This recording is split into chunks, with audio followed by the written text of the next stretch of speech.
Agora, Jamil, a gente sabe o quanto esse assunto tem ganhado o noticiário do mundo, né? Lula, pressionado, tem tomado algumas ações, não sei se as respostas têm sido suficientes, com a pressão que existe. E no meio de tudo isso, ele recebe o chanceler alemão, Olaf Scholz. Participa nessa tarde de uma reunião bilateral com o presidente Lula em Brasília. Qual é a pauta principal desse encontro, hein, Jamil? Olha, na verdade, são várias pautas, porque elas estavam acumuladas por vários anos diante de um afastamento do Brasil em relação às grandes economias europeias, no caso, França e Alemanha. Na França, com a França, teve aí uma conversa telefônica com Macron por mais de uma hora na quinta-feira. Macron deve vir ao Brasil logo mais, né, agora no mês de fevereiro.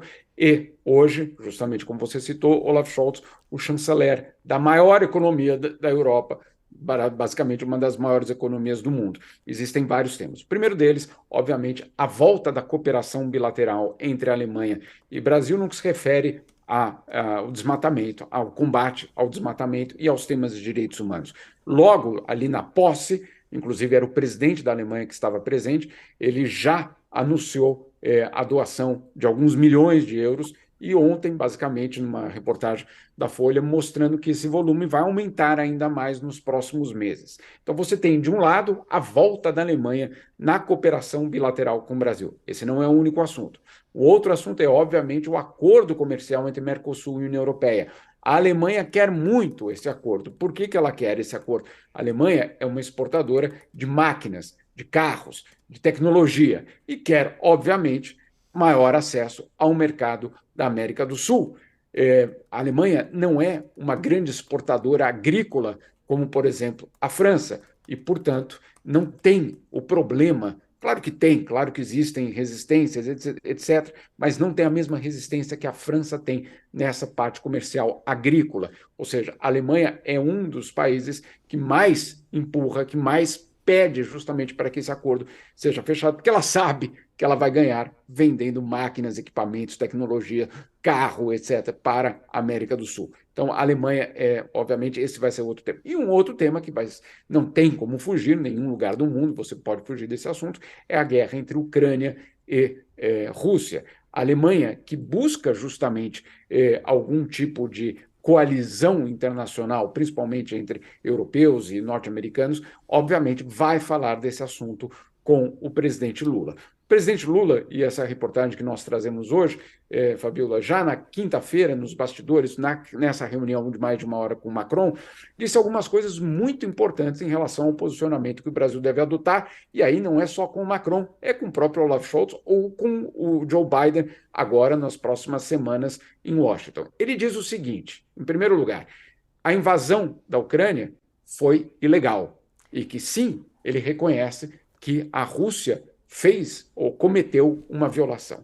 Mas ele também diz que, de uma certa forma, a OTAN não contribuiu para essa situação, ou pelo menos não contribuiu para buscar um diálogo com a Rússia. Outro fator que ele insiste, que está na hora de criar canais de diálogo com a Rússia para tentar negociar um cessar-fogo. E colocou o Brasil à disposição para fazer esse diálogo. Até ele coloca que o Brasil quer fazer parte das negociações de paz e não da operação de guerra. Em outras palavras, o Brasil não vai fazer parte de nenhum tipo de coalizão, nem para oferecer apoio político, nem dinheiro e muito menos munições. Então, esse é um outro aspecto fundamental. E um outro recado de Lula ao Macron é que, basicamente, essa não é a nossa guerra, essa não é a guerra do Brasil, a guerra do Brasil é justamente contra a pobreza. Nesse ponto é algo curioso, Fabiola. Esse argumento do Brasil de não querer se envolver nessa guerra e usar a questão da pobreza como a guerra que o Brasil deve combater neste momento foi algo muito parecido com o discurso do próprio Lula em 2003, quando George W. Bush, que governava, que era o presidente dos Estados Unidos, pediu o apoio do Brasil para fazer parte de uma coalizão internacional contra o Iraque, contra o Saddam Hussein naquele momento. E Lula, naquele momento, dizia que, vocês se lembram daquele debate sobre armas de destruição em massa, e Lula respondeu a George Bush naquele momento que a maior arma de destruição em massa era a fome, e que, portanto, essa era a guerra que o Brasil lidava. E aí ele também sai de cena. Agora, existe uma grande diferença. Naquele momento, a França, que na época era presidida por Jacques Chirac, também era contra a guerra no Iraque. Então, o Brasil tinha apoio, inclusive dentro da Europa, por esse argumento. Hoje é um pouco diferente. Você tem a Europa bastante unida e aliada aos americanos contra a Rússia.